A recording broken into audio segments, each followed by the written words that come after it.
നമസ്കാരം. പ്രിയപ്പെട്ട ഉദ്യോഗാർത്ഥികൾക്ക് ചലഞ്ചർ ആപ്പിലേക്ക് സ്വാഗതം. ഞാൻ നിഖിൽ. നമ്മൾ പഠിച്ചുകൊണ്ടിരിക്കുന്നത് ഇന്ത്യൻ ജോഗ്രഫിയാണ്. ഇന്ത്യൻ ജോഗ്രഫിയിൽ ഇന്ത്യൻ ഫിസിയോഗ്രഫി എന്ന് പറയുന്ന ടോപ്പിക് നമ്മൾ സ്റ്റാർട്ട് ചെയ്തിരിക്കുകയാണ്. അല്ലെ? ഇന്ത്യൻ ഫിസിയോഗ്രഫി നമുക്ക് ട്രാൻസ് ഹിമാലയം വരെ നമ്മൾ പഠിച്ചു നിർത്തി. ഇനി നമുക്ക് പഠിക്കാനുള്ളത് ഹിമാലയൻ മൗണ്ടെയിൻ റേഞ്ചസിനെ കുറിച്ചാണ്.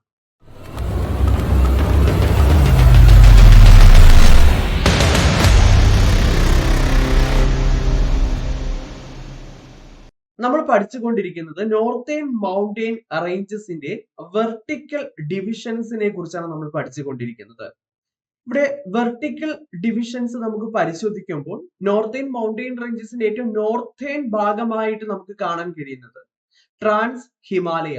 ഇവിടെ വെർട്ടിക്കൽ ഡിവിഷൻസ് ഓഫ് ഹിമാലയ എന്ന് എഴുതിയിട്ടുണ്ട്. അതിലും നമുക്ക് ഹിമാലയത്തെ കുറിച്ച് ഒന്ന് പഠിക്കുന്നത് കൊണ്ടാണ് ഞാൻ അങ്ങനെ ഒരു ഹെഡിങ് കൊടുത്തത്. അപ്പം ഹിമാലയത്തിന്റെ വെർട്ടിക്കൽ ഡിവിഷനെ കുറിച്ച് കൂടി നമുക്ക് എന്ത് ചെയ്യാനുണ്ട്, പഠിക്കാനുണ്ട്. ഹിമാലയത്തിനെ വെർട്ടിക്കൽ ഡിവിഷൻസ് നമുക്ക് എക്സാമിന് ചോദിക്കാറുണ്ട്. അതുപോലെ തന്നെ റീജിയണൽ ഡിവിഷൻസ് ഓഫ് ഹിമാലയ അത് ചോദിക്കാറുണ്ട്. അപ്പൊ ഇങ്ങനെ പല ഡിവിഷൻസും നമ്മൾ ഹിമാലയത്തെ തിരിച്ചിട്ടുണ്ട്. അപ്പൊ നോർത്തേൺ മൗണ്ടെയിൻ റേഞ്ചസിന്റെ ഏറ്റവും നോർത്തേൺ ഭാഗമായിട്ടുള്ള ട്രാൻസ് ഹിമാലയത്തിന്റെ തൊട്ട് താഴെയായിട്ട് തൊട്ട് സൗത്ത് ആയിട്ടാണ് നമുക്ക് ആരെ കാണാൻ കഴിയുന്നത്, ഹിമാലയൻ മൗണ്ടെയിൻ റേഞ്ചസ് കാണാൻ കഴിയുന്നത്.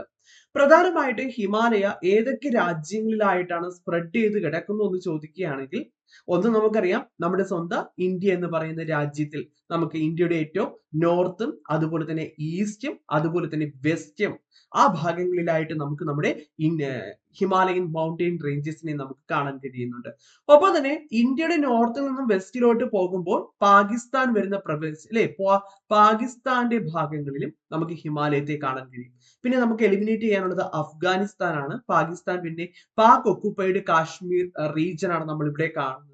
അപ്പൊ ആ പ്രദേശമൊക്കെ പാകിസ്ഥാന്റെ കയ്യിലാണ്. അത് കഴിഞ്ഞിട്ട് ഇന്ത്യയുടെ നോർത്തിൽ നിന്ന് നമ്മൾ ഈസ്റ്റിലോട്ട് പോയി തുടങ്ങുമ്പോൾ തന്നെ നമ്മൾ കഴിഞ്ഞ ദിവസമൊക്കെ പറഞ്ഞ ടിബറ്റൻ പ്രദേശം നമ്മൾ കണ്ടു. അത് കഴിഞ്ഞിട്ട് തൊട്ട് താഴോട്ട് വരുമ്പോൾ നേപ്പാളിന്റെ ഭാഗമൊക്കെ വരുമ്പോൾ നമുക്ക് കാണാൻ കഴിയുന്ന ടിബറ്റൻ പ്രദേശമാണ്, ചൈനയുടെ പ്രദേശമാണ്.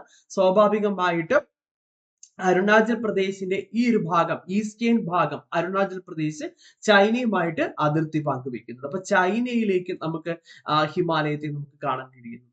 പിന്നെ നമുക്ക് മറക്കാൻ കഴിയാത്ത ഒരു വ്യക്തിയാണ്, ഒരു രാജ്യമാണ് ഏത്, നേപ്പാൾ. കാരണം ഏറ്റവും ഉയരം കൂടിയ കൊടുമുടി, ലോകത്തിലെ തന്നെ ഏറ്റവും ഹയസ്റ്റ് ആയിട്ടുള്ള പീക്ക് എന്നറിയപ്പെടുന്ന മൗണ്ട് എവറസ്റ്റ് ഹിമാലയത്തിന്റെ ഭാഗമാണ്. അത് നേപ്പാളിലാണ്. ഒപ്പം തന്നെ ഭൂട്ടാൻ അല്ലെ, ഭൂട്ടാനിലും നമുക്ക് കാണാൻ കഴിയുന്നുണ്ട്. അതിനുശേഷം നമുക്ക് നോക്കാനുള്ളത് ഇന്ത്യയുടെ ഈസ്റ്റേൺ സ്റ്റേറ്റ്, അതായത് ഈസ്റ്റേൺ ഭാഗത്തുള്ള സംസ്ഥാനങ്ങളും ഒപ്പം തന്നെ അരുണാചൽ പ്രദേശ് പിന്നെ മ്യാൻമാറും വരുന്നുണ്ട്. ഈ മ്യാൻമാർ ഭാഗങ്ങളിലായിട്ട് അരക്കൻ യോമ, അരുണാചൽ പ്രദേശും മ്യാൻമാറും അവരെയൊക്കെ സെപ്പറേറ്റ് ചെയ്യുന്ന അരക്കൻ യോമ പർവ്വത നിരകളാണ്. അപ്പൊ ആ ഭാഗത്തായിട്ട് നമുക്ക് മ്യാൻമാറും അവിടെ വെച്ച് നമ്മുടെ ഹിമാലയം എൻഡ് ചെയ്യുന്ന കാഴ്ചയാണ് നമുക്ക് കാണാൻ കഴിയുന്നത്. അപ്പൊ മ്യാൻമാറിലേക്ക് സ്പ്രെഡ് ചെയ്ത് പോകുന്ന കാഴ്ച നമുക്ക് കാണാൻ കഴിയുന്നില്ല, അവിടെ വെച്ച് അവസാനിക്കുന്ന കാഴ്ചയാണ് നമുക്ക് കാണാൻ കഴിയുന്നത്. അപ്പൊ ഇത്രയും രാജ്യങ്ങളിലായിട്ടാണ് നമ്മുടെ ഹിമാലയം വ്യാപിച്ച് കിടക്കുന്നത് അല്ലെങ്കിൽ സ്പ്രെഡ് ചെയ്ത് കിടക്കുന്നത്. ഇവിടെ ഒരു ചോദ്യം കൂടി ചോദിക്കാറുണ്ട്, ഇന്ത്യയിലെ ഏതൊക്കെ സംസ്ഥാനങ്ങളിലായിട്ടാണ് ഹിമാലയം സ്പ്രെഡ് ചെയ്യുന്നത്? അതിൽ നമുക്ക് പുതിയ അറിവ് പ്രകാരം നമ്മൾ പരിശോധിക്കുമ്പോൾ 2 യൂണിയൻ ടെറിട്ടറീസ് ആണ് നമുക്ക് ആദ്യം കാണാൻ കഴിയുന്നത്. നിങ്ങൾക്ക് എല്ലാവർക്കും അറിയാം, ജമ്മു ആൻഡ് കാശ്മീരും ലഡാക്കും ഇവ 2 യൂണിയൻ ടെറിട്ടറിയാണ്. അത് കഴിഞ്ഞിട്ട് നമുക്ക് കാണാൻ കഴിയുന്നത് ഹിമാചൽ പ്രദേശ് ആണ് നമുക്ക് ഒന്നാമത്തെ സ്റ്റേറ്റ് ആയിട്ട് നമുക്ക് പറയാൻ കഴിയുന്നത്.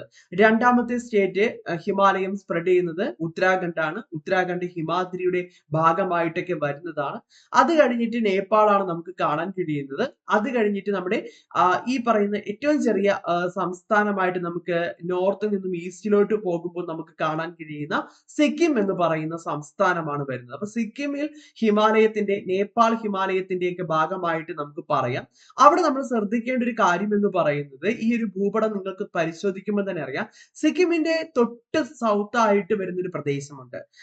ആസാമിന്റെ ഒക്കെ എത്തുന്നതിന് മുമ്പ് തന്നെ സിക്കിമും ബീഹാറിന്റെ മുകളിലായിട്ട് നേപ്പാളുമായിട്ട് അതിർത്തി പങ്കുവയ്ക്കുന്ന ആ ഒരു പ്രദേശം, അതെന്ന് പറയുന്നത് വെസ്റ്റ് ബംഗാളിന്റെ ഭാഗമാണ്.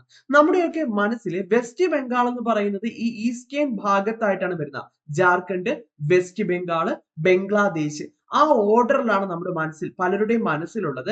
എന്നാൽ ഈ പറയപ്പെട്ട വെസ്റ്റ് ബംഗാളിന് ആരുമായിട്ട് അതിർത്തി പങ്കുവെക്കുന്നുണ്ട്? ഹിമാലയവുമായിട്ട് അതിർത്തി പങ്കുവെക്കുന്നുണ്ട്. വെസ്റ്റ് ബംഗാളിന്റെ ഏറ്റവും നോർത്തേൺ ഭാഗം എന്ന് പറയുന്നത് സിക്കിമിന്റെ ഭാഗത്തായിട്ട് വരുന്ന പ്രദേശമാണ്. ഞാനിപ്പോ ബ്ലൂ കളർ വരച്ചു നിർത്തിയിരിക്കുന്ന പ്രദേശമാണ്. ആ പ്രദേശത്തെയാണ് ഡാർജിലിംഗ് എന്നറിയപ്പെടുന്ന പ്രദേശം. അപ്പൊ ഡാർജിലിംഗ് നമുക്കറിയാം സുഖവാസ കേന്ദ്രമാണ് ഡാർജിലിംഗ്. ബ്രിട്ടീഷുകാരുടെ കാലഘട്ടത്തിലേക്ക് ടീ പ്ലാന്റേഷനൊക്കെ ആരംഭിക്കപ്പെട്ട വെസ്റ്റ് ബംഗാളിലെ ഹിമാലയത്തിന്റെ ഭാഗമായിട്ട് വരുന്നതാണ് ഇത് ഡാർജിലിംഗ്. അപ്പോൾ വെസ്റ്റ് ബംഗാൾ ആരുമായിട്ട് അതിർത്തി പങ്കുവെക്കുന്നുണ്ട്? ഹിമാലയവുമായിട്ട് അതിർത്തി പങ്കുവെക്കുന്നുണ്ട്. ഇനി നമുക്ക് നോക്കാനുള്ളത് നമ്മുടെ നോർത്ത് ഈസ്റ്റേൺ സ്റ്റേറ്റുകളെ കുറിച്ചാണ്. നമുക്കറിയാം ആരൊക്കെയാണ്? നമ്മുടെ ആസാം, അതുപോലെ തന്നെ അരുണാചൽ പ്രദേശ്, മേഘാലയ, നാഗാലാൻഡ്, മണിപ്പൂർ, മിസോറാം, ത്രിപുര. ഇവർ ഇത്രയും പേര് എവിടെയും നമുക്ക് ആരെ കാണാൻ കഴിയുന്നുണ്ട്? ഈസ്റ്റേൺ ഹിൽസിന്റെ അല്ലെങ്കിൽ നമ്മുടെ ഹിമാലയത്തിന്റെ ഭാഗമായിട്ട് നമ്മൾ ഉൾപ്പെടുത്തി പഠിക്കുന്നുണ്ട്. അപ്പൊ ആകെ 11 ഇന്ത്യൻ സംസ്ഥാനങ്ങളിൽ കൂടിയും 2 യൂണിയൻ ടെറിട്ടറീസിൽ കൂടിയുമാണ് ഏത് വ്യാപിച്ചു കിടക്കുന്നത്? ഹിമാലയം വ്യാപിച്ചു കിടക്കുന്നത്. അപ്പൊ നമ്മൾ ക്ലാസ് ആരംഭിച്ചില്ല, ഒരു ഇൻട്രൊഡക്ഷൻ ആണ് ഞാൻ പറഞ്ഞത്. ഇനി നമ്മൾ നോക്കാൻ പോകുന്നത് ഹിമാലയത്തിന്റെ വെർട്ടിക്കൽ ആയിട്ടുള്ള ഡിവിഷൻസ് ആണ്. പ്രധാനമായിട്ടും ഹിമാലയത്തെ 3 ആയിട്ടാണ് തരംതിരിച്ചിരിക്കുന്നത്. പ്രധാനമായിട്ട് ഹിമാലയത്തിന്റെ വെർട്ടിക്കൽ ഡിവിഷനെ കുറിച്ച് പറയുമ്പോൾ 3 ആയിട്ടാണ് നമ്മൾ തരംതിരിച്ചിരിക്കുന്നത്. നമ്മൾ കഴിഞ്ഞ ക്ലാസ്സിൽ കണ്ടായിരുന്നു കാരക്കോറം മൗണ്ടെയിൻ റേഞ്ചസ്. കാരക്കോറത്തിന്റെ തൊട്ട് താഴെയായിട്ട് നമ്മൾ ആരെയാ കണ്ടത്? ലഡാക്ക് മൗണ്ടെയിൻ റേഞ്ചസ് അല്ലെ? ലഡാക്കിന്റെ തൊട്ട് താഴെയായിട്ട് നമ്മൾ ആരെയാ കണ്ടത്? സസ്കർ. മറന്നോ? സസ്കർ മൗണ്ടെയിൻ റേഞ്ചസിനെയാണ് നമ്മൾ കണ്ടത്. ഈ സസ്കറിന്റെ തൊട്ട് താഴെയായിട്ട് നമ്മൾക്ക് ഇനി പഠിക്കാനുള്ളത് ഹിമാലയൻ മൗണ്ടെയിൻ റേഞ്ചസ് ആണ് വരുന്നതെന്ന് ഞാൻ കഴിഞ്ഞ ക്ലാസ്സിൽ പറഞ്ഞു. അപ്പൊ ഹിമാലയത്തിന്റെ നോർത്തേൺ മോസ്റ്റ് റേഞ്ച് എന്ന് വിളിക്കപ്പെടുന്നതാണ് ഏതെന്ന് പറയുന്നത്?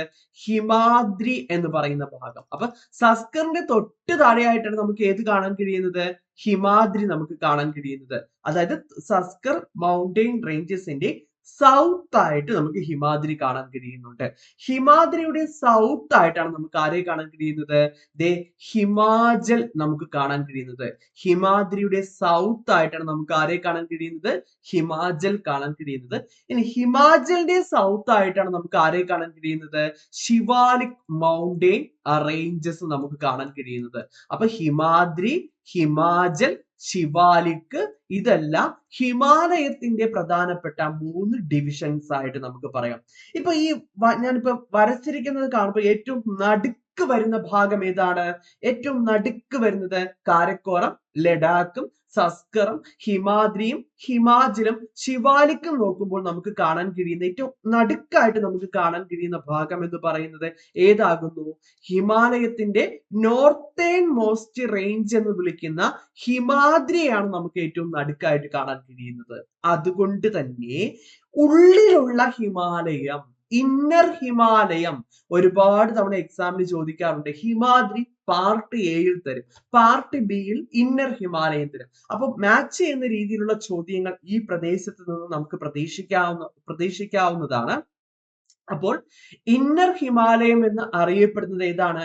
ഹിമാദ്രിയാണ് ഇന്നർ ഹിമാലയം എന്ന് അറിയപ്പെടുന്നത്. അപ്പൊ ആ ഒരു ടേം പഠിച്ചു. പിന്നെ ഞാൻ ഒരു ഓപ്ഷൻ കൂടെ അവിടെ എഴുതിയിട്ടുണ്ട് അല്ലെ? ഹിമാദ്രിയെ മറ്റൊരു പേരിൽ കൂടി അറിയപ്പെടുന്നുണ്ട്. ഏതാണ്?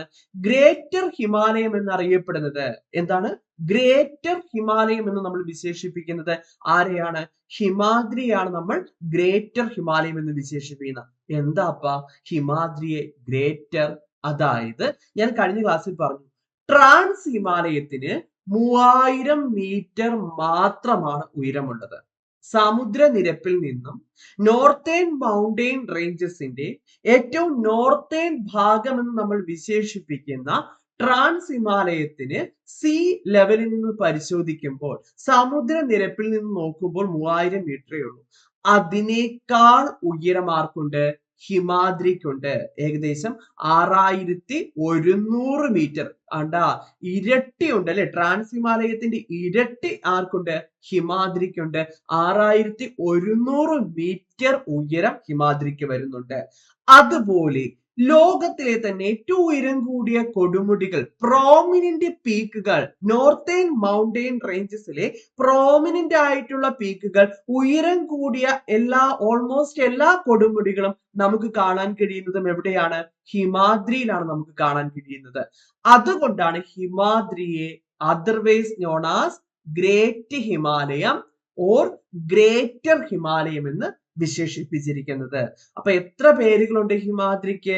ഗ്രേറ്റ്, ഗ്രേറ്റർ, ഇന്നർ, ഈ പേരുകളിലെല്ലാം തന്നെ അറിയപ്പെടുന്നത് ആരാണ്? ഹിമാദ്രിയാണ് അറിയപ്പെടുന്നത്. അപ്പൊ നമ്മൾ ആദ്യം പഠിക്കാൻ പോകുന്നത് ഹിമാദ്രിയെ കുറിച്ചാണ് നമ്മൾ പഠിക്കാൻ പോകുന്നത്. അപ്പൊ ഹിമാദ്രി രണ്ട് പേരുകൾ നമ്മൾ പഠിച്ചു കഴിഞ്ഞു. എന്തൊക്കെയാണ്? Great, greater, inner. ഇന്നർ എന്ന് വിളിക്കാൻ കാരണം മനസ്സിലായല്ലോ.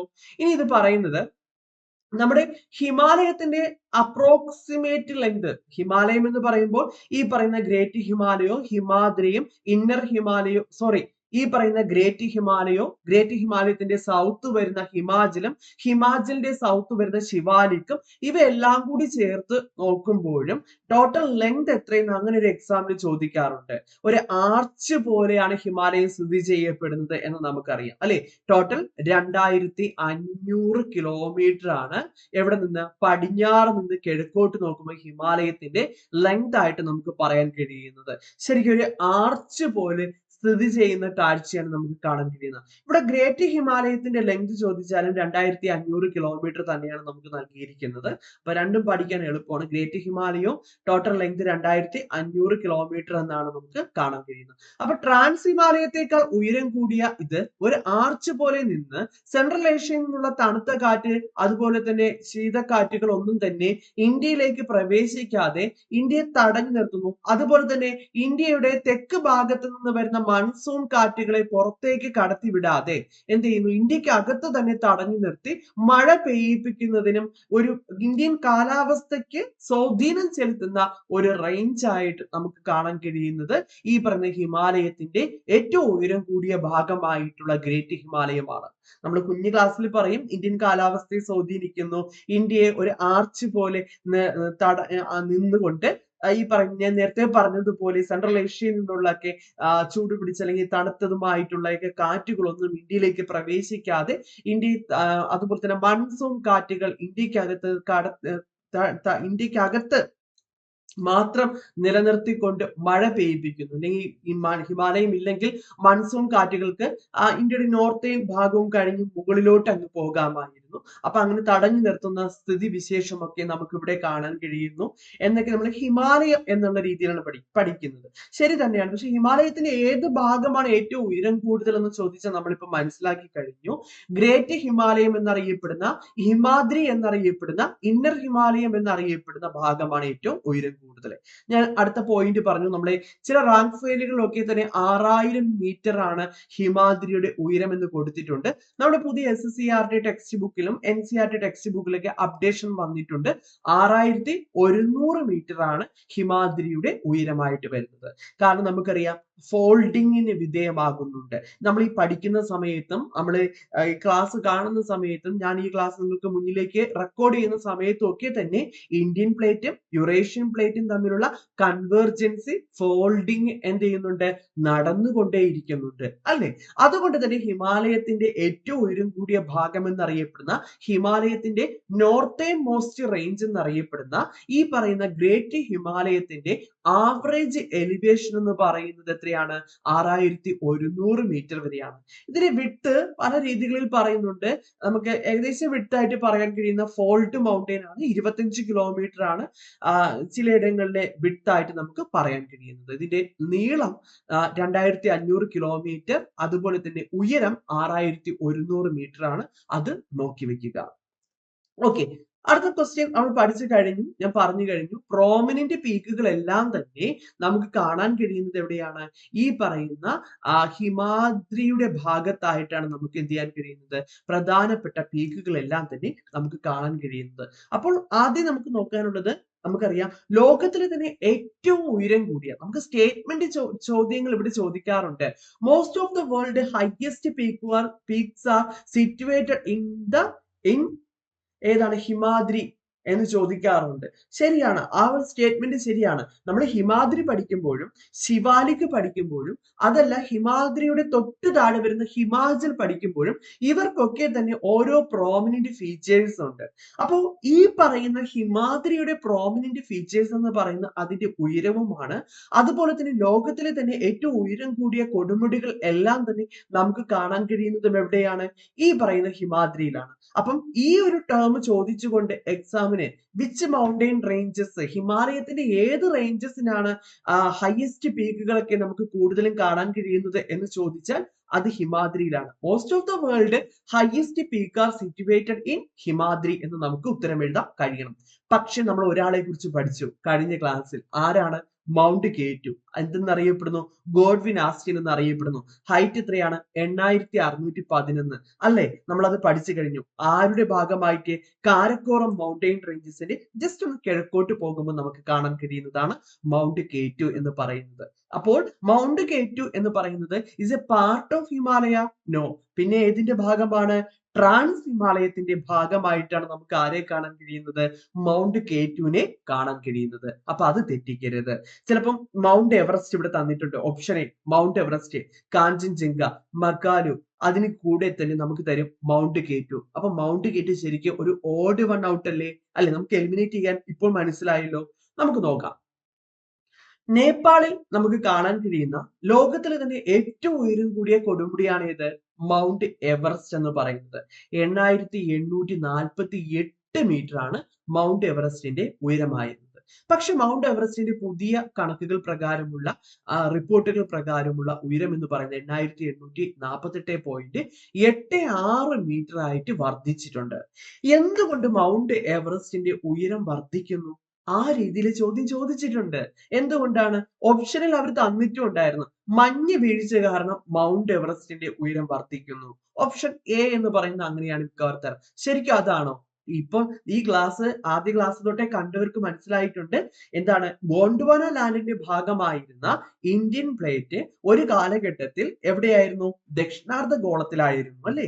അത് എന്താണ്? നമ്മുടെ ഭൂമിക്കുള്ളിലെ ലിത്തോസ്ഫിയറിൽ നമുക്കറിയാം മാഗ്മ എന്ന് പറയുന്നത് അർദ്ധദ്രാവകാവസ്ഥയിലാണ്. ഈ മാഗ്മ തിളച്ചു മറിയുന്നതിന്റെ ഫലമായിട്ട് നമ്മുടെ ഈ അസ്തനോസ്ഫിയറിനേക്ക് എന്ത് ചെയ്യുന്നു? മാറ്റുന്ന കാഴ്ച, അതിനെ ചലിപ്പിക്കുന്ന കാഴ്ച നമുക്ക് കാണാൻ കഴിയും. ഇതിന്റെ ഫലമായിട്ടാണ് എന്ത് സംഭവിക്കപ്പെട്ടത്? ഇന്ത്യൻ ഫലകം പതുക്കെ പതുക്കെ ഏത് ഡയറക്ഷൻ മൂവ് ചെയ്തു? നോർത്ത് വേർഡ് ഡയറക്ഷൻ മൂവ് ചെയ്ത് ആരുമായിട്ട് കൂട്ടിമുട്ടി? ലൗറേഷ്യയുടെ ഭാഗമായിരുന്ന യുറേഷ്യയുമായിട്ട് പതുക്കെ പതുക്കെ കൂട്ടിമുട്ടുന്നു. ഈ കൂട്ടിമുട്ടലിന്റെ ഫലമായിട്ട് എന്ത് രൂപം കൊണ്ടു?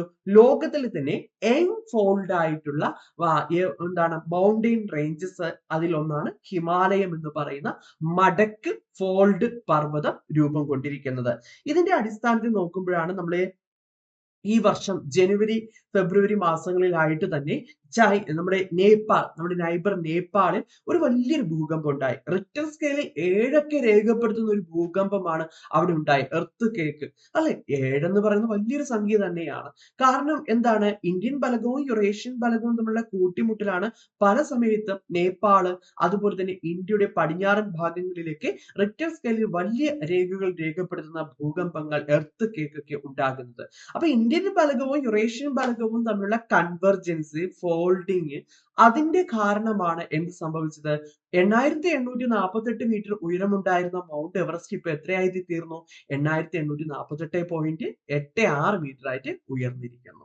ഇനി നമുക്ക് നോക്കാനുള്ളത് ഇന്ത്യയിൽ നമുക്ക് കാണാൻ കഴിയുന്ന പ്രധാനമായിട്ട് സിക്കിമിലായിട്ടാണ് നമുക്ക് കാഞ്ചുവിനെ കാണാൻ കഴിയുന്നത്. കാഞ്ചൻജംഗ സിക്കിമിലും കാഞ്ചന്റെ ഒരു 10% നേപ്പാളിലേക്ക് കടന്നു പോകുന്നുണ്ട് കേട്ടോ. അപ്പൊ കാഞ്ചൻജംഗ ശരിക്കും ഇന്ത്യ ആൻഡ് നേപ്പാളാണ്. പക്ഷെ നമ്മൾ ആൻസർ ഇന്ത്യക്കാണ്. ഇപ്പൊ ഇന്ത്യക്കകത്താണ് നമുക്ക് കാഞ്ചുവിനെ കാണാൻ കഴിയുന്നത്, കാഞ്ചൻജംഗയെ കാണാൻ കഴിയുന്നത്. 8598 മീറ്റർ ആണ് കാഞ്ചൻജംഗയുടെ ഹൈറ്റ് ആയിട്ട് നമ്മൾ. അടുത്തത് നേപ്പാളിലാണ്. മകാലു റേഞ്ചസ് ആണ്. 8400 റേഞ്ചസ് അല്ല, പീക്കാണ്. 8481. ധൗളഗിരി നേപ്പാളിലാണ്. 8172. നങ്ക പർവ്വത് ഇന്ത്യയിലാണ്. 8126. അന്നപൂർണ നേപ്പാളിലാണ്. 8078. നന്ദാദേവി ഇന്ത്യയിലാണ്. ഇന്ത്യയിൽ ഏത് സ്റ്റേറ്റ് എന്ന് ചോദിച്ചാൽ ഉത്തരാഖണ്ഡിലാണ് നമുക്ക് നന്ദാദേവിയെ കാണാൻ കഴിയുന്നത്. ശരിക്കും പറഞ്ഞാൽ പൂർണ്ണമായിട്ടും കംപ്ലീറ്റ്ലി ഇന്ത്യയിൽ സ്ഥിതി ചെയ്യപ്പെടുന്ന ഒരു പീക്ക് നിങ്ങളുടെ അറിവിലേക്ക് പറഞ്ഞതേ ഉള്ളൂ. അങ്ങനെ ചോദിക്കുകയാണെങ്കിൽ നമുക്ക് ഉത്തരാഖണ്ഡിലെ നന്ദാ ദേവിയെ നമുക്ക് എടുക്കാൻ കഴിയുള്ളൂ. കാരണം ഉത്തരാഖണ്ഡിലാണ് പൂർണ്ണമായിട്ട്, ഞാൻ നേരത്തെ പറഞ്ഞു കാഞ്ചൻജംഗ പൂർണ്ണമായിട്ട് ഇന്ത്യയിൽ എല്ലാവരും 5-10% നേപ്പാളിലേക്ക് പോകുന്നുണ്ട്. സിക്കിമും നേപ്പാളും തമ്മിൽ എന്ത് ചെയ്യുന്നുണ്ട്, അതിർത്തി പങ്കുവെക്കുന്നത് കൊണ്ട് തന്നെ കാഞ്ചൻജംഗയുടെ കുറച്ച് ഭാഗം നേപ്പാളിലേക്ക് പോകുന്നുണ്ട്. പിന്നെ നമ്മൾ കഴിഞ്ഞ ക്ലാസ്സിൽ പഠിച്ചത് നമ്മുടെ PSC ആൻസർ പ്രകാരം ഇന്ത്യയിലെ ഏറ്റവും വലിയ പീക്ക് കൊടുമുടി എന്നുള്ളത് നമ്മൾ പഠിക്കുന്നത് മൗണ്ട് K2 ഗോഡ്വിൻ ആസ്റ്റിൻ ആണ്. നമുക്കറിയാം അതിന്റെ അവസ്ഥ എന്താണെന്ന് അറിയാം, നമ്മുടെ കയ്യിലല്ല നിൽക്കുന്നത്. പക്ഷെ നമ്മുടെ PSC ആൻസർ പ്രകാരം അതാണ് എഴുതുന്നത്. അപ്പൊ ശരിക്കും നമുക്ക് നോക്കുമ്പോൾ, യഥാർത്ഥത്തിൽ നമുക്ക് നോക്കുമ്പോൾ, കണക്കുകൾ പ്രകാരം നമുക്ക് നോക്കുമ്പോൾ നമ്മുടെ കയ്യിലുള്ളത് പൂർണ്ണമായിട്ടും കംപ്ലീറ്റ്ലി ഇന്ത്യക്കകത്ത് സ്ഥിതി ചെയ്യുന്നത് ഉത്തരാഖണ്ഡിലെ നന്ദ ദേവിയാണ്. 7817 മീറ്റർ ആണ്. കാമത്ത് ഇന്ത്യയിലാണ് 7756. നംജബർവ ഇന്ത്യയിലാണ്. നംജബർവ അരുണാചൽ പ്രദേശിന്റെ ഭാഗമായിട്ട് നമുക്ക് കാണാൻ കഴിയുന്നതാണ് 7756. ഗുർല മന്ദാത്ത 7728 നമുക്കിവിടെ കാണാൻ കഴിയുന്നത്. ഓക്കെ, ഇവിടെ നംഗ പർവ്വത് ഗിൽഗിത്ത് കാശ്മീർ ഭാഗത്തായിട്ടാണ് നമുക്ക് കാണാൻ കഴിയുന്നത്. ഇങ്ങനെ ആർച്ച് പോലെ സ്ഥിതി ചെയ്യുമ്പോൾ ഇത് നമ്മുടെ ഇന്ത്യ ആണെന്ന് വയ്ക്കുക. മുകളിലോട്ട് വരയ്ക്കാം. ആർച്ച് പോലെ സ്ഥിതി ചെയ്യുമ്പോൾ ഇത് ഇന്ത്യ ആണെന്ന്, ഇത് ഇന്ത്യയുടെ നോർത്തേൺ ഭാഗം. ഈ ഒരു ഭാഗത്തായിട്ട് ജമ്മു കാശ്മീർ ഭാഗത്തായിട്ടാണ് നമുക്ക് നംഗ പർവ്വത് നമുക്ക് കാണാം. ഗിൽഗിത്ത് ഭാഗത്തേക്ക് കടന്നു പോകുന്നുണ്ട്. ഗിൽഗിത്ത് ഇന്ത്യയുടെ ഭാഗമുണ്ട്, അതുപോലെ തന്നെ പാകിസ്ഥാൻ ഭാഗമുണ്ട്. അപ്പൊ നംഗ പർവ്വതം ശരിക്കും ഇന്ത്യൻ സ്റ്റേറ്റ് ചോദിക്കുകയാണെങ്കിൽ union territory Jammu and Kashmir ആണ് നമുക്ക് പറയുന്നത്. നന്ദാദേവി ഞാൻ പറഞ്ഞു, നന്ദാദേവി ഉത്തരാഖണ്ഡാണ്. കാമത്ത് നമുക്ക് കാണാൻ കഴിയുന്നത് ഉത്തരാഖണ്ഡിലാണ്. നംജ പർവ്വത് നമുക്ക് കാണാൻ കഴിയുന്നത് അരുണാചൽ പ്രദേശിലാണ്. അപ്പൊ ആ ഭാഗത്തെ ഡൗട്ട് മാറിയെന്ന് വിശ്വസിക്കണം. അടുത്തത് നമുക്ക് ഈ ഹിമാലയൻ മൗണ്ടെയിൻ റേഞ്ചസ് എന്ന് പറഞ്ഞു ഫോൾഡിങ്ങിന്റെ ഫലമായിട്ടാണ് രൂപാന്തരം കൊണ്ടിരിക്കുന്നത് ഹിമാലയം പൊതുവെ. അപ്പം അവിടെ നമുക്ക് കാണുന്നത് സെഡിമെന്ററി ആയിട്ടുള്ള റോക്കുകളൊക്കെയാണ് നമുക്ക് കാണാൻ കഴിയുന്നത്, അല്ലെങ്കിൽ സെഡിമെന്ററി ആയിട്ടുള്ള ഈ പറയുന്ന മണ്ണും മണലും അങ്ങനെയുള്ള കാര്യങ്ങളൊക്കെയാണ് നമുക്ക് കാണാൻ കഴിയുന്നത്. പക്ഷേ ഈ പറയുന്ന ഗ്രേറ്റ് ഹിമാലയം, ഹിമാദ്രി അല്ലെങ്കിൽ ഇന്നർ ഹിമാലയത്തിന്റെ കോർ എന്ന് പറയുന്നത് പൂർണ്ണമായിട്ട് നമുക്ക് അവിടെ ഗ്രാനൈറ്റ് നമുക്ക് കാണാൻ കഴിയുന്നുണ്ട്. ഈ ഗ്രാനൈറ്റ് കാണണമെന്നുണ്ടെങ്കിൽ ഞാൻ കഴിഞ്ഞ ദിവസം പറഞ്ഞു, ആദ്യ ക്ലാസ്സിൽ നമ്മൾ ഡിസ്കസ് ചെയ്ത സമയത്ത് ഞാൻ പറഞ്ഞു, ഓസ്ട്രേലിയൻ ഫലകത്തിൽ നിന്നും അല്ലെങ്കിൽ ഓസ്ട്രേലിയ എന്ന് പറയുന്ന പ്ലേറ്റിൽ നിന്ന് ക്രാക്ക് ചെയ്ത് അടർന്നു മാറുന്ന സമയത്ത് അഗ്നിപർവ്വത സ്ഫോടനം ഉണ്ടാകുമ്പോൾ ഭൂമിക്കുള്ളിലെ മാഗ്മ പുറത്തേക്ക് വരികയും ലാവയായിട്ട് മാറുകയും അത് തണുത്ത് കൂളിങ്ങിന് വിധേയമായിട്ട് രൂപാന്തരം കൊള്ളുന്ന റോക്കുകളെയാണ് നമ്മൾ എന്തെന്ന് വിളിക്കുന്നത്, ഇഗ്നേഷ് റോക്കുകൾ എന്ന് നമ്മൾ വിളിക്കുന്നത്. ഈ ഇഗ്നേഷ് റോക്കുകൾക്ക് എന്ത് സംഭവിക്കുന്നു, ഭൂമിയുടെ മുകളിലേക്ക് വന്നതിന് ശേഷം ഈ പറഞ്ഞ ലാവ കൂളിംഗ് ആകുമ്പോൾ രൂപം കൊള്ളുന്ന റോക്കുകളാണ് ഇഗ്നേഷ് റോക്സുകൾ എന്ന് പറയുന്നത്. പൊതുവെ ഇഗ്നേഷ് റോക്സുകൾക്ക് നമ്മുടെ ഭൂമിയുടെ മുകൾ ഭാഗത്തുള്ള ചൂടടിക്കുമ്പോഴും തണുപ്പടിക്കുമ്പോഴും, മഴ പെയ്യുമ്പോൾ തണുക്കുന്നു, മഞ്ഞ് വീഴ്ച വരുമ്പോൾ തണുക്കുന്നു, ഇതിന്റെയൊക്കെ ഫലമായിട്ട് ചൂടും ഇങ്ങനെയുള്ളൊരു കെമിക്കൽ പ്രോസസ്സിന് വിധേയമാകുന്നതിന്റെ ഫലമായിട്ടാണ് മെറ്റാമോർഫിക് റോക്ക് ആയിട്ട് തീരുന്നത്. കായാന്ത്രിക ശിലകൾ എന്നൊക്കെ നമ്മൾ പറയാറില്ലേ, നമ്മൾ പഠിക്കും, മെറ്റാമോർഫിക് റോക്ക് ആയിട്ട് മാറുന്നത്. അപ്പൊ ഈ ഇഗ്നേഷ് മെറ്റാമോർഫിക് റോക്സുകളുടെ വകഭേദമായിട്ടുള്ളതാണ് ഏത്, ഗ്രാനൈറ്റ് എന്ന് പറയുന്നത്. അപ്പം ശരിക്കും പറയുകയാണെങ്കിൽ ഇത് core of great Himalaya being result of colossal tectonic force. നമുക്കറിയാം ടെക്ടോണിക് ഫോഴ്സ്, ഭൂമിക്കുള്ളിലെ ശക്തമായ ടെക്ടോണിക് ഫോഴ്സിന്റെ ഫലമായിട്ട് എന്താണ് അകത്ത് നിന്ന് lava തണുത്തുറഞ്ഞുണ്ടായ metamorphic and Ignesh rocks ആയി. അത് പിന്നീട് എന്തായിട്ട് മാറുന്നു, മെറ്റാമോർഫിക് ഇഗ്നേഷ് റോക്സുകളായിട്ട് മാറുന്നു. Due to the immense pressure and heat generated the collision of continental plate. രണ്ട് കോണ്ടിനെന്റൽ പ്ലേറ്റുകൾ തമ്മിൽ കൂട്ടിമുട്ടിയപ്പോൾ ഉണ്ടാകുന്ന കൊളീഷൻ, അതിന്റെ ഉണ്ടാകുന്ന പ്രഷർ, ഇതിന്റെ ഫലമായി ഭൂമിയുടെ ഉള്ളിൽ ഉണ്ടായിരുന്ന മാഗ്മ അത് തണുത്ത് മുകളിലേക്ക് വരികയും അത് തണുത്ത് കൂളിങ്ങിന് വിധേയമാകുന്നു. ആ കാഴ്ച നമുക്ക് കാണാൻ കഴിയുന്നത് ഗ്രേറ്റ് ഹിമാലയത്തിലാണ് നമുക്ക് കാണാൻ കഴിയുന്നത്. അപ്പൊ ഇത് നല്ലൊരു ചോദ്യമാണ്. കുറച്ച് ഡെപ്ത് ആയിട്ട് ചോദ്യം ക്രിയേറ്റ് ചെയ്യുന്ന ആൾക്ക് ഈ ചോദ്യം എടുക്കാവുന്നതുമാണ്. കാരണം നല്ല ചോദ്യമാണ്. ഇത് കോർ, നമ്മൾ സെഡിമെന്ററി റോക്സ് എന്നൊക്കെയാണ് നമ്മൾ കാണുന്നത് ഹിമാലയത്തിൽ പൊതുവെ നമ്മൾ പറയാറ്.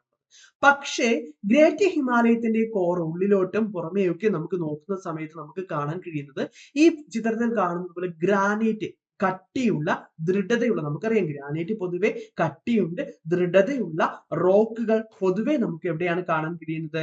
ഗ്രേറ്റ് ഹിമാലയത്തിലാണ് നമുക്ക് കാണാൻ കഴിയുന്നത് എന്നുള്ള വസ്തുത ഓർക്കുക. അടുത്തത് കുറച്ചും കൂടി ഡെപ്തിൽ ഒരു ചോദ്യം ക്രിയേറ്റ് ചെയ്യുന്ന വ്യക്തിയാണെങ്കിൽ അതും നല്ലൊരു ചോദ്യമാണ്. സിന്റാക്സിയൽ ബെൻഡ് ഓഫ് ഹിമാദ്രി. ഈ ഹിമാദ്രി ഞാൻ പറഞ്ഞു ഇങ്ങനെ ഒരു ഏറ്റവും ഉയരം കൂടിയത് ഹിമാദ്രിയാണ്. ഒരു ബെൻഡ്, രണ്ട് സ്ഥലങ്ങൾ തമ്മിലുള്ള ഇങ്ങനെ എന്താണ് ഇത് ഇങ്ങനെ എന്താണ് നമ്മൾ ബെൻഡ് കൊടുത്ത് നിർത്തും എന്നൊക്കെ പറയത്തില്ലേ? രണ്ട് പ്രദേശത്ത് വെച്ചുകൊണ്ട് ഇങ്ങനെ തൂണൊക്കെ കൊടുത്ത് നിർത്തുമല്ലോ പിടിച്ചു നിർത്താൻ വേണ്ടി. അങ്ങനെ ഒരു സിന്റാക്സിയൽ ബെൻഡ് ആയിട്ട് നമുക്ക് കാണാൻ കഴിയുന്നത് ഹിമാദ്രിയാണ്. അപ്പൊ ഈ ഇതിന്റെ വെസ്റ്റേൺ ഭാഗത്തെ ബെൻഡും ഈസ്റ്റേൺ ഭാഗത്തെ ബെൻഡും എവിടെയൊക്കെയാണ്? നംഗ പർവ്വത് ഇൻ ദ വെസ്റ്റ് അല്ലെ? നംഗ പർവ്വത് വെസ്റ്റ് എന്ന് പറയുമ്പോൾ ഞാൻ പറഞ്ഞു ജമ്മു ആൻഡ് കാശ്മീരിന്റെ ഭാഗമായിട്ട് വരുന്ന നംഗ പർവ്വത്, കാശ്മീർ ഭാഗത്തായിട്ട് കാണുന്ന നംഗ പർവ്വതമാണ് വെസ്റ്റേൺ ബെൻഡ് ആയിട്ട് നമുക്ക് പറയാൻ കഴിയുന്നത്. അതേസമയം ഈസ്റ്റേൺ പറയുന്നത് നംജ പർവ്വതമാണ്. നംജ പർവ്വതം ഞാൻ പറഞ്ഞു കഴിഞ്ഞു, അരുണാചൽ പ്രദേശ് ആണ്. ചൈനയുടെ ഭാഗമായിട്ടൊക്കെ നംജ പർവ്വത് ആ രണ്ടിന്റെ ബോർഡറിലായിട്ട് നമുക്ക് കാണാൻ കഴിയുന്നു. ബ്രഹ്മപുത്ര ഇന്ത്യയിലേക്ക് പ്രവേശിക്കുന്നത് നംജ പർവ്വതയെ എന്തൊരു കീറി മുറിച്ചാണ് ഇന്ത്യയിലേക്ക് പ്രവേശിച്ചു വരുന്നത്. അപ്പൊ ആ പ്രദേശമാണ് ഈ പറഞ്ഞ നംജ പർവ്വതം. അപ്പൊ ഈ രണ്ടും ഇത് ഓർക്കുക, most notable near Nanga Parbat in the west and Namcha Barwa in the east. ഇത് എക്സാമിന് വേണമെങ്കിൽ ചോദിക്കാം. Syntaxial bend in the western ഭാഗത്തുള്ള ബെൻഡ് ആയിട്ട് നമുക്ക് പറയാൻ കഴിയുന്നത് നംഗ പർവ്വതയും ഈസ്റ്റേൺ ഭാഗത്തെ ബെൻഡ് ആയിട്ട് നമുക്ക് പറയാൻ കഴിയുന്നത് നംജ പർവ്വതവുമാണ്. ഓക്കെ, അതൊന്ന് ശ്രദ്ധിക്കുക. Mountain abruptly turn south due to deep gorge. അതുപോലെ തന്നെ ഇതിന്റെ താഴോട്ടുള്ള ഭാഗം, തെക്കൻ ഭാഗം എന്ന് പറയുന്ന ഗൂർഗുകളാണ്. നദി ശക്തമായിട്ട് ഒഴുകുന്നു. ഇടുങ്ങിയ ഗിരിഗന്ധരങ്ങളും ഒക്കെ തന്നെ നമുക്ക് കാണാൻ കഴിയുന്നു. നീ ലാക്ക് ആയിട്ടുള്ള ഒരു പ്രദേശമായിട്ടൊക്കെ നമുക്ക് ഇവിടെ കാണാൻ കഴിയുന്നു. അപ്പൊ ഈ ഒരു സിന്റാക്സിയൽ ബെൻഡും അതുപോലെ തന്നെ ഹിമാദ്രിയുടെ അല്ലെങ്കിൽ ഗ്രേറ്റ് ഹിമാലയത്തിന്റെ കോറിന്റെ കാര്യം കൂടി എന്ത് ചെയ്യുക, ജസ്റ്റ് ഒന്ന് നോട്ട് ചെയ്യുക. ഇത് നിങ്ങൾക്ക് കാണാം, വെസ്റ്റേൺ സിന്റാക്സിയൽ ബെൻഡ് എന്ന എക്സാമിന് ചോദിച്ചാൽ ജമ്മു ആൻഡ് കാശ്മീരിൽ കാണപ്പെടുന്ന നംഗ പർവ്വതമാണ്. ഈസ്റ്റേൺ സിന്റാക്സിയൽ ബെൻഡ് എന്ന് ചോദിച്ചാൽ നംജ പർവ്വതമാണ്. നംജ പർവ്വ നമുക്ക് കാണാൻ കഴിയുന്നത് അരുണാചൽ പ്രദേശ് ആൻഡ് ചൈന. ഈ രീതിയിലാണ് നമുക്ക് നംജുവിനെ കാണാൻ കഴിയുന്നത്. തെറ്റിക്കല്ലേ, വളരെ പ്രധാനപ്പെട്ടതാണ്. നെക്സ്റ്റ്, ഏറ്റവും പ്രധാനപ്പെട്ട ഒരു ഗോത്ര വിഭാഗക്കാരെ നമുക്ക് ഹിമാദ്രിയിൽ കാണാൻ കഴിയുന്നു. ആരാണ്? ഭൂട്ടിയ. അത് ഭോട്ടിയ എന്നും നമുക്ക് പ്രൊനൗൺസ് ചെയ്യാറുണ്ട്.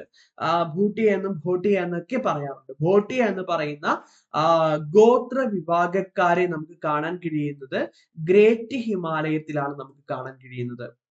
നമുക്ക് ഈസ്റ്റേൺ ഹിമാലയത്തിലേക്ക് പോകുമ്പോൾ, പൂർവാഞ്ചലിലേക്ക് പോകുന്ന സമയത്ത് കുറെ അധികം ഗോത്ര വിഭാഗക്കാരെ കുറിച്ച് നമുക്ക് പഠിക്കേണ്ടതായിട്ട് നമുക്ക് വരുന്നുണ്ട്. അവരുടെ പേര്, അവർ ഏത് സ്റ്റേറ്റിലാണ് അധിവസിക്കുന്നത് തുടങ്ങിയ കാര്യങ്ങളെ കുറിച്ച് നമുക്ക് പഠിക്കണം.